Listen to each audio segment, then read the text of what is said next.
All right, well, I'm going to be talking about freestyle today and a couple of things that we work on at Texas A&M. Steve sees us doing this all the time, and you'll see that I've kind of stole some things, especially from Coach Bottom and Rick. We've kind of implemented into our program, but more specifically, probably sprint stuff, like 50 and the 100. There's some stuff that can be adapted in the 200s and up, but it's basically the 50 and the 100, okay? What I'm going to do is the first thing we're going to see is we're going to watch the 100 free at the London Olympics where Nathan Adrian won a gold medal. I want you to take some mental notes and see what he does really well, and then we'll get going with the talk.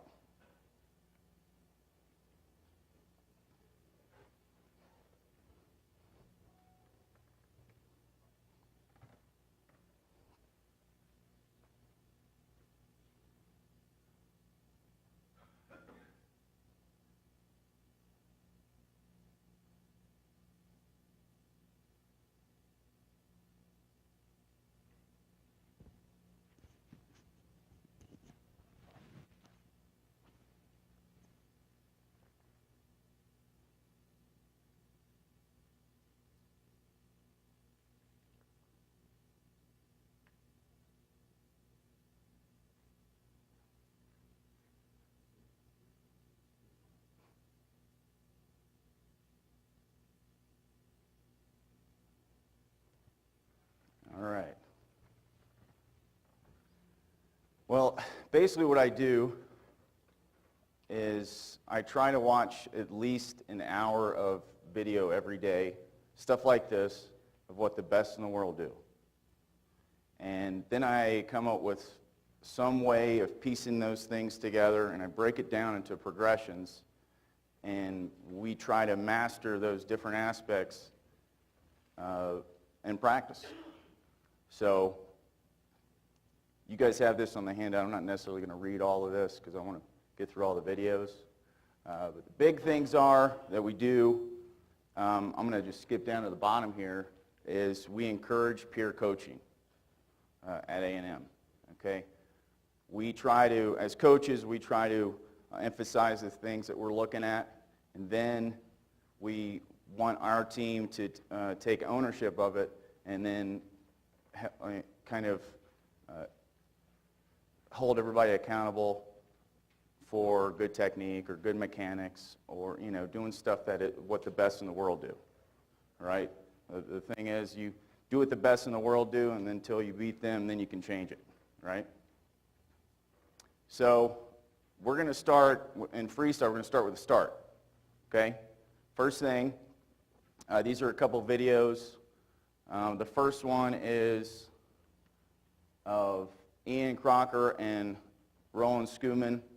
I believe this is at 2005, back in the day, right? Well, I remember Coach Eddie Reese, he invited me to come and shadow him back in 2008. This was when I was still a age group coach. And I remember watching these guys, in particular Ian Crocker, and the way he got off the block. And he was just, he was racing Ricky Behrens and Neil Walker and all these guys. And he was actually, his hands on the entry were further out than anybody else. And I was really watching him, so it's like, I got to figure out what he's doing and how to break this down, and then kind of get our swimmers to do it. The next one, this guy's a recruit that we've been looking at. Not really. He does the same sort of thing that we want our guys to do. Okay? And basically what I'm going to do is I'm going to show you a preview of the progressions, okay? And then I'll talk about the progression, that different part of the progression, and then I'll show you, we'll review it again, okay? This is a start progression. First thing we do, step 1 and 2 are L dive. You'll see what I'm talking about in a second. Step 3 are elbows and chin. Step 4 are sailor dive in the gutter, and then step 5, you put it all together. This is Kyle Truscott. He was a senior this year. Last year, I believe he was 19.9. This year, he broke the school record with a 19.3. Step 1, just look what he's doing real quick, and then I'll explain it. That's the first L dive. Oh, sorry. Oh, so what's going on here? Okay, this is step 2. It's the same as step 1, but with a track dive, or a track start. Okay? All right. Start progression, 1 and 2. You notice that what Kyle does is he gets up on the edge of the block, shoulder width apart. Okay? Then he gets in streamline position before he bends over and gets in that L position. What we work on is that line and that length. Okay? Narrow shoulders and extend the shoulder blades. Okay? Then he bends over at the knees, slight bend in the knees, or bends over the hips, slight bend in the knees. And the cue is flat back. You got to make sure that they have a flat back while they're on the block. If you see any arch in the back, that's not an athletic stance. But you're not going to get a good jump that way. They slightly lean forward, and then they jump. The big problem that if you try to do this progression that you'll see is when the athlete dives, a lot of times the energy is absorbed in their shoulders. So what happens is when they dive, they do this thing. You guys probably know what I'm talking about. Well, the focal point, at A&M we do a lot of focal point teaching, are the wrist. As soon as they dive, they got to press the wrist up. Okay, in order to keep that line. Look at it again. See, he's getting stretching out his shoulder blades, lengthening out that spine, leaning forward. And he had a big problem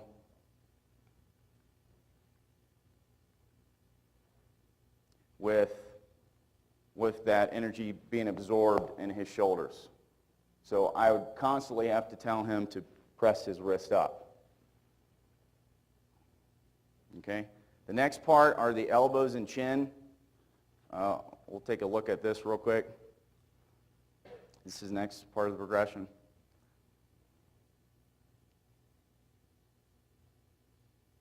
Okay. We'll see it one more time. All right. Elbows and chin. You're going to be leaning forward, just like flat back. You're going to want them to look out about 15 meters approximately. They're going to lift their elbows above their shoulders, okay, in that position. Track start. The goal of this part of the progression is to get them to practice on the connection between, I tell them there's a connection between the elbows and the front knee. Okay? You guys ever try? Steve does lots of pull-ups. Steve Boatman. Even though he's an old guy, he does lots of pull-ups. I'm joking, Steve. And what he does is, if you notice, if you ever grab for a high pull-up bar, you do a slight bend in the knee, you bend your elbows, and then you jump and you extend. There's a connection between the extension of your elbow and your knees. Well, that's that in the start right there. You want to get them to have that connection with the elbows and the front knee. So it's that in the streamline. That's what this does. It also works on the recovery after the pull. Okay, after the reaction, the pull, and elbows up, and then elbows up, and then recover their hands up and over in the streamline position, and get in that line. A big thing that we try not to have, we make sure that they focus on is not having their elbows close to their ribs. Because what happens is, what I've noticed is when they pull, their elbows go into their ribs and their line goes down instead of out. We want them to go out. We want to get a jump. Okay, so it's kind of free the chest, the sternum. And another focal point is I tell them to try to hit their forehead on the tip of the flags. Obviously, they're not going to be able to do that. If they could, that'd be awesome. But next part, we'll watch this again, just so you can see it.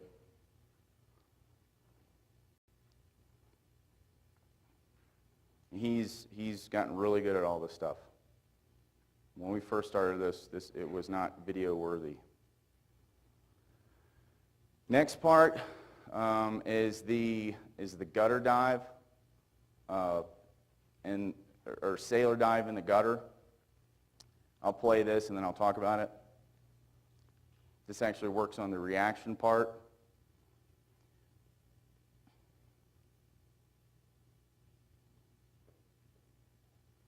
Play it one more time.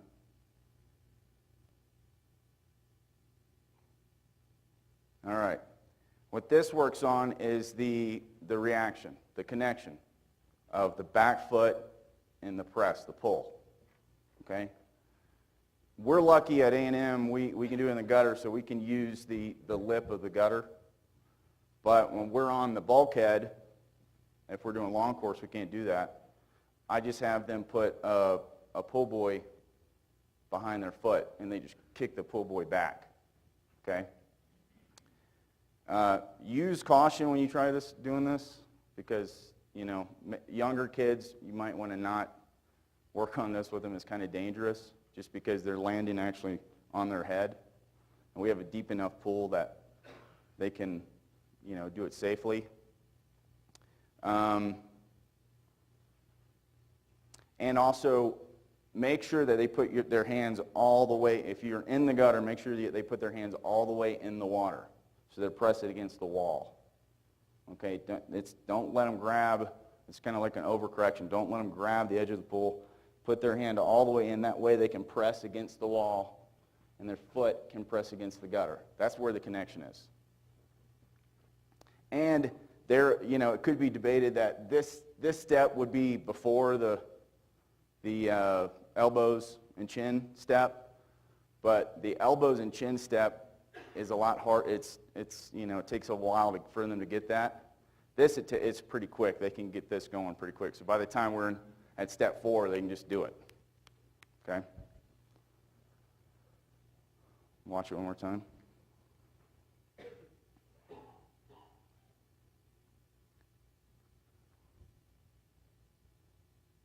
And also you lift your chin slightly before you tuck your head.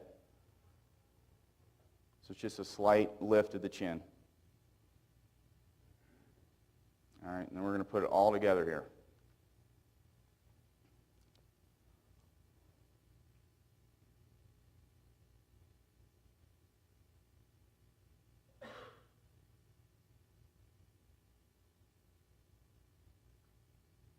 All right, watch it one more time.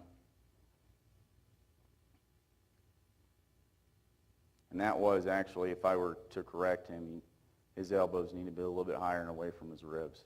Another cue that I give him is if I'm watching him from the side, I want to be able to see his armpits. I can't, can I, Russell? Where's Russell? It doesn't work? We'll do it later. All right, next part, connection. Now we're getting into the nitty-gritty of freestyle swimming, at least what we work on at A&M. This is back in 2004 at the ASCA clinic. Nort Thornton was talking. I was just an age group coach for a couple years, and he started talking about this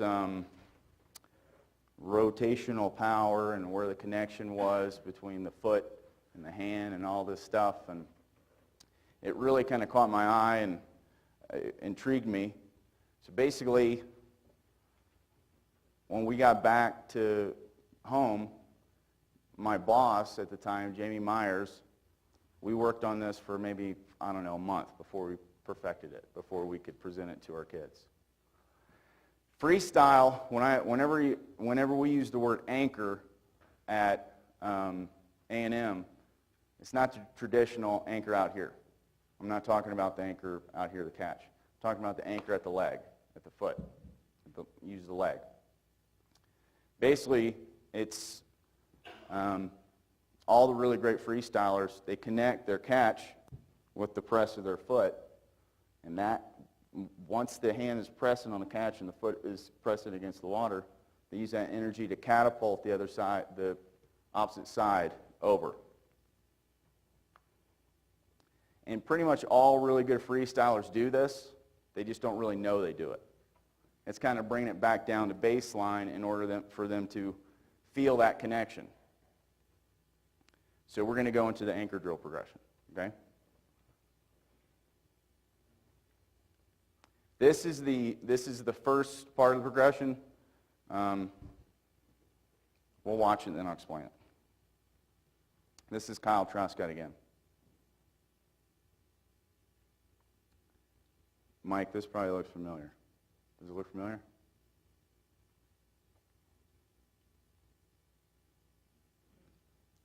Okay.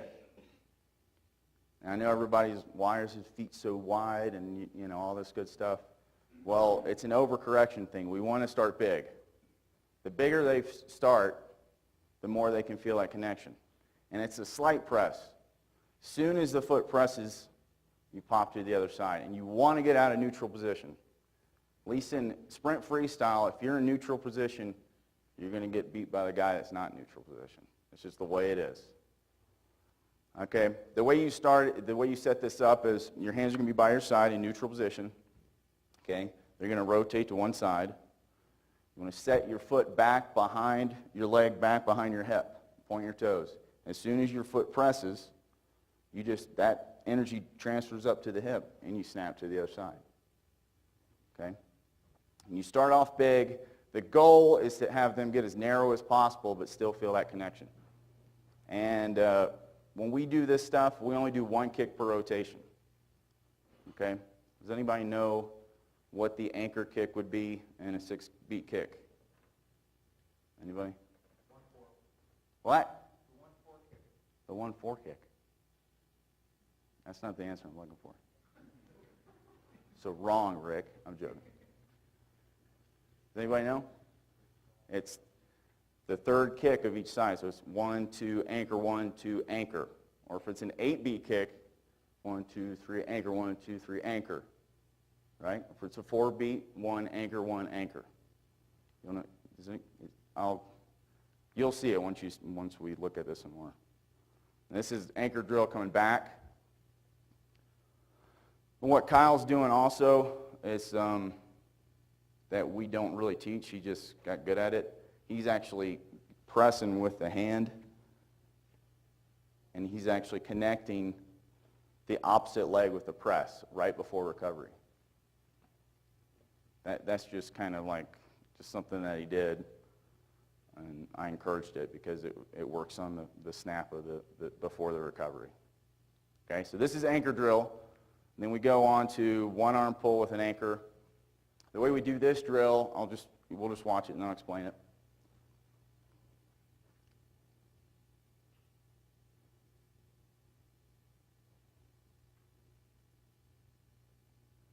It's really good.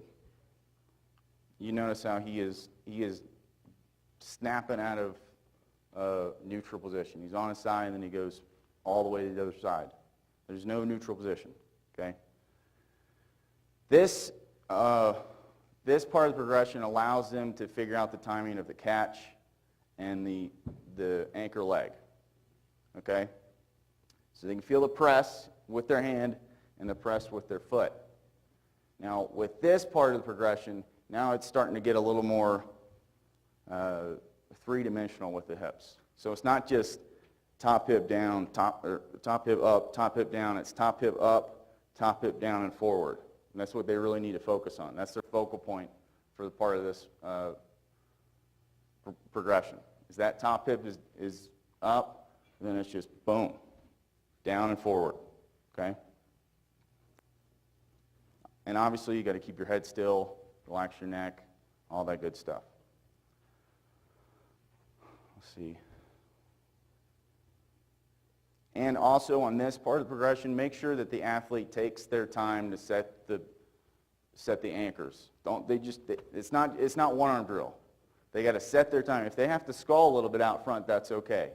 But make sure they set that catch, set their anchor, okay, I'm in the right place, pop. If they don't rush through this drill, they're not going to get it. Okay? This is on the way back.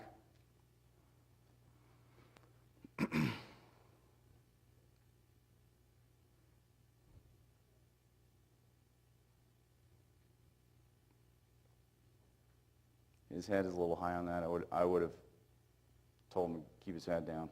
We do this drill with snorkels, obviously. Sometimes we use them with short fins, zoomers, or PDFs, just to give them that extra little bit of resistance that they can feel on the press. Also, one thing is, I'll go on that to the next part.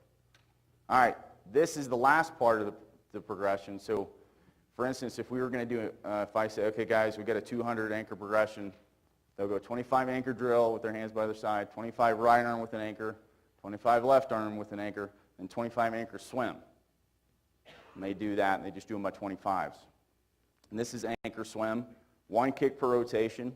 It's a slight catch-up stroke. Kyle is a little bit bigger swimmer, meaning recovery-wise. Play it one more time.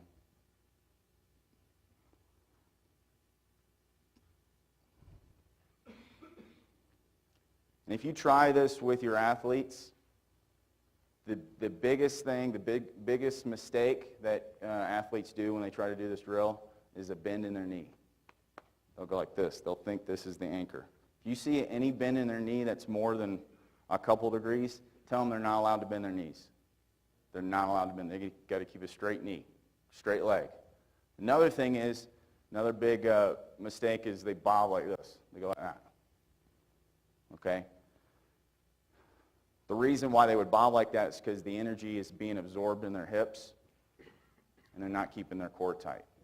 We start probably doing this drill maybe the first 3 weeks to a month. So what it does is it helps them find out the connection, and it helps them figure out how important the core is involved in freestyle. Any questions on this? Not yet? All right, next part. This is the part I stole from Rick and Frank. Because I remember when I was an age group coach back in Georgia, we got the Arizona videos, and you guys talked about bow drill, and what was the other one, clock drill? Was it clock and bow drill? Is that right? 12 o'clock drill and bow drill. Well, what I've noticed, and especially like watching videos like Nathan Adrian and Michael Phelps and Ryan Lochte, it's all the really good freestyles, they get up into that bow position really quick. And Dennis was talking about it right before he got out of here. I was excited he started talking about it. I think he was talking about the kayak thing. And what happens is they get up in that bow position. I call it bow position. Helps with the body line, okay? And it helps with a quicker catch, especially for sprinters. And also it also forces engagement of the bigger muscle group, the lat, release of the shoulder blade. Okay, so let's try something real quick, guys. Is everybody with me? Everybody put your hand out in front of you like this. You're going to have to sit up straight, though. Not like that yet, Rick. Rick's ahead of schedule.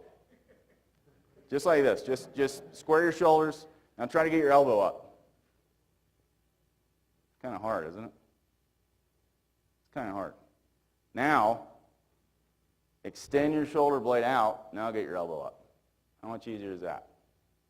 It's a lot easier, right? Because the shoulder is out of the way. The shoulder is out of the way. The shoulder blade is out forward. You release your lat, right? Well, sprinters, the great sprinters in the world, they get ahead of schedule.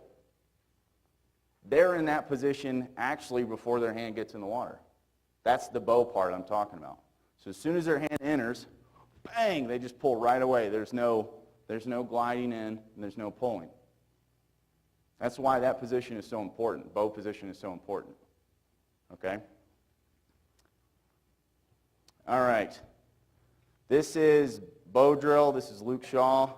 He will be a senior next year. He was 136.5 last year, and he was 134 low on a relay. He does this drill really, really well.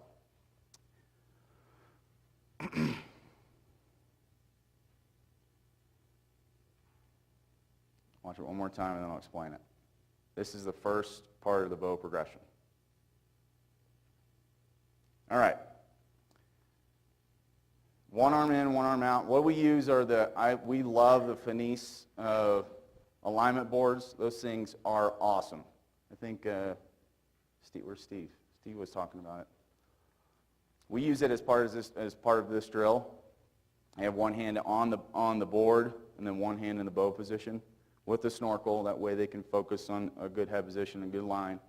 And we traditionally don't use big fins until later on in the season. We usually use short fins, get them to kick a little bit harder.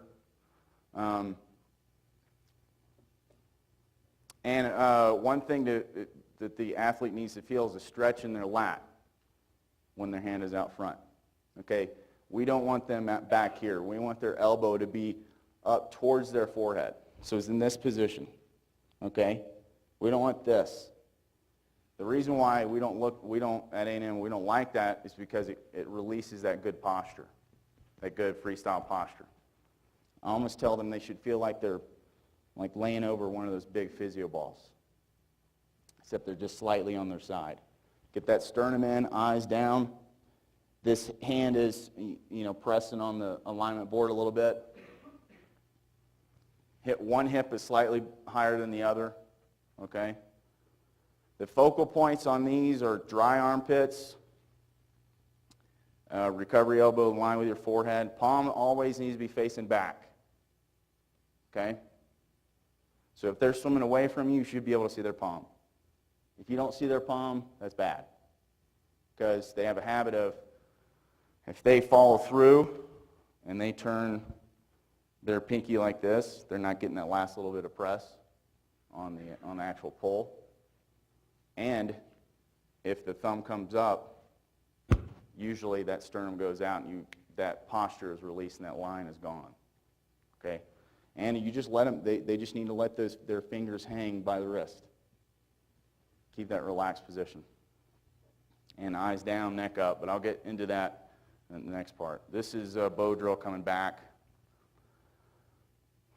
You also notice that the elbow is wider than the shoulder. We don't like their elbow to be in line or over. It needs to be wider than their shoulder. It's out. Okay? Next part is going to be rewind drill.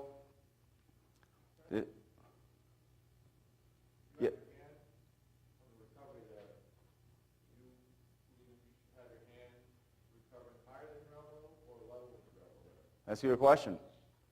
Freestyle. Let me get through this and then I'll. No, that's no problem. That's a good question though. This is the next part of the progression right here. This is, I call rewind drill because they go back and then forth and back and they tap out front.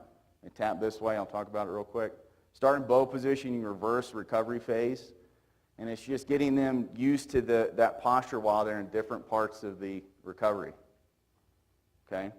Same thing, palm facing back, and feel that stretch. Back to your question. Your question was the elbow. I've been struggling with trying to figure out how to having issues with recovery and repeating. Where your hand should be placed in relation to your elbow. Should it be level, low, higher? It's something that I've found having issues with specific athletes. That's a good question, and I don't know. It kind of depends on the athlete. I wish I knew, but looking at the best in the world, usually I like with sprinters, 50s and 100s, I like what I call the hybrid stroke. Okay, you got the traditional stroke, which is high elbow. Eddie Reese really likes that stroke. I've gotten into some arguments about that with him. Or you have the straight arm stroke, which is like zero bend in the elbow. Or you got the hybrid stroke, which is like Roland has a hybrid stroke, and Nathan Adrian are some that have the really good hybrid strokes.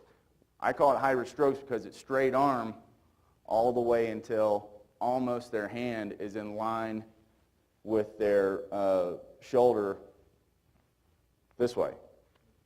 Then that position, they snap to bow position really quick. That's usually because they can get a little bit of extra snap, and that energy helps them recover a little bit quicker. But I don't know, does that kind of answer your question? I would say just watch videos and get on YouTube and just light it up. This is a rewind coming back at you. Tap out front, tap back. You want to make sure that also that when they're tapping, they don't cross over. Okay, so they're not like tapping their butt. They're outside here. And Luke is really good at this drill. He's probably the best one on our team. That's why he's being videoed. Okay, the next part is going to be a rewind and a pull. So it's the next part of the progression where they're doing the same thing. And then you're actually pulling with the hand that's on the alignment board. So it's tap, tap, pull. Okay?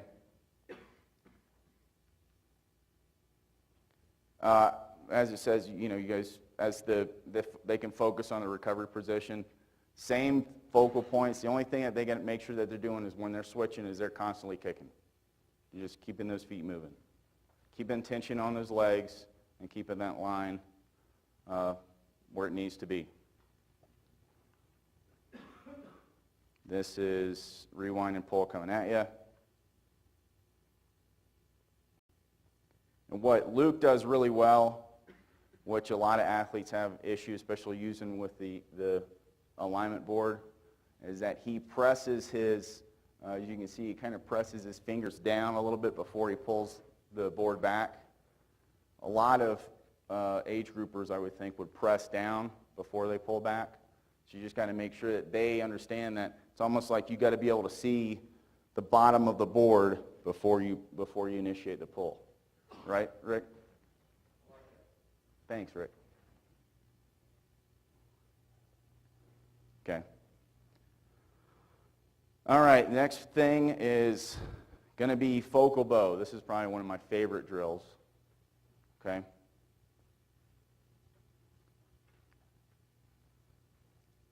And this is the last progression of the bow progression, or last drill of the bow progression. Everybody see what he's doing there? He's breathing to both sides.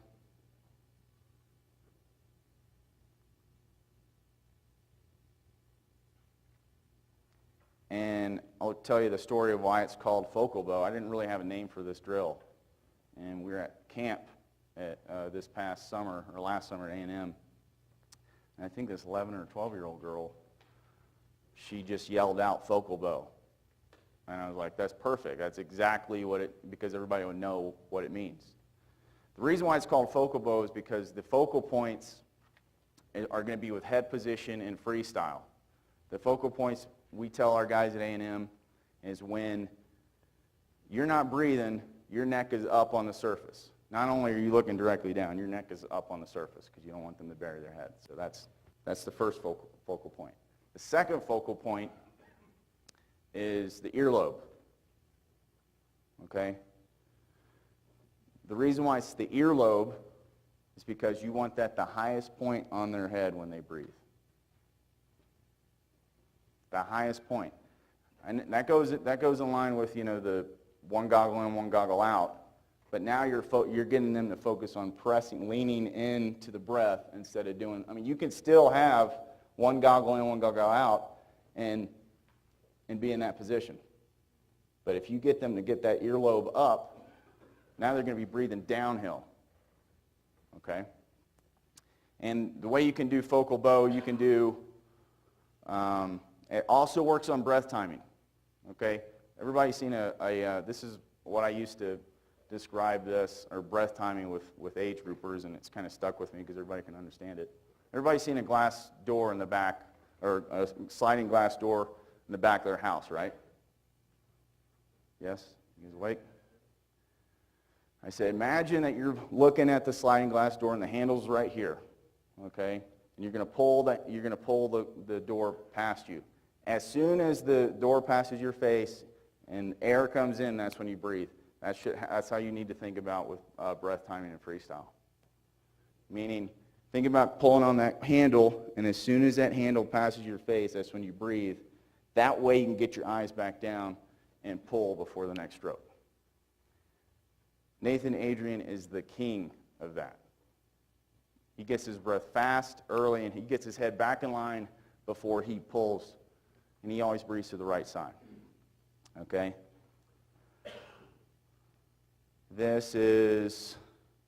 We also do it with snorkels as well, just because we work on kicking and kick tempo and good stuff like that. This drill is really good to do on an aggressive interval.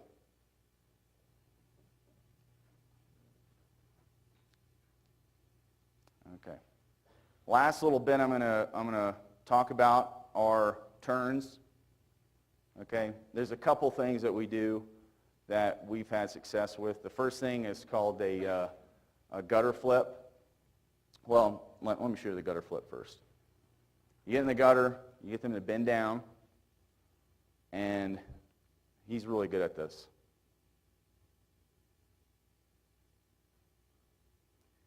What I noticed is with the really good flip turns, the fastest guys in the world, what they do, and I don't know if they know they do it, is they gather tension in their hamstrings and their lower back. So they keep their legs up on the surface a little bit longer, then they tuck. So everybody knows when you bend down and touch your toes, you got that tension in your lower back and your hamstrings. When they initiate the feet to the wall, it's like a rubber band snapping. Bang! And their feet snap to the wall. Okay? That's why it's bad. I don't think it's good to bend your knees when you tuck. I think you should tuck, and then your feet come to the wall. You tuck, gather the tension, and then feet to the wall. So that's the gutter flip. The trick is to not be able to see the flip. It's really hard to see the flip here almost. You can barely see it. And what he also is doing is he's pressing with his hands. As soon as his hands go in the water, he throws his hands up. The next part of the progression would be to press and then be in streamline position on your back and hold it for 2 Mississippi count. Okay. Next part is I'm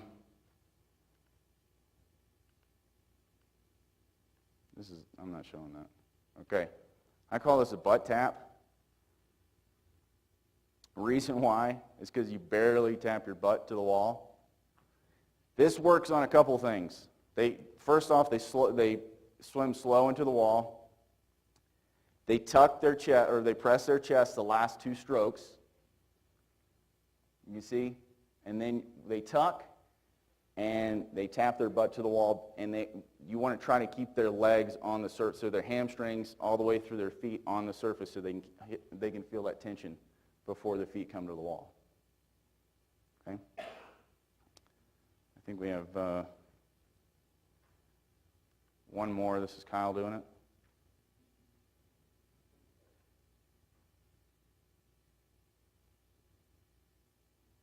He's not as eloquent as Simon was.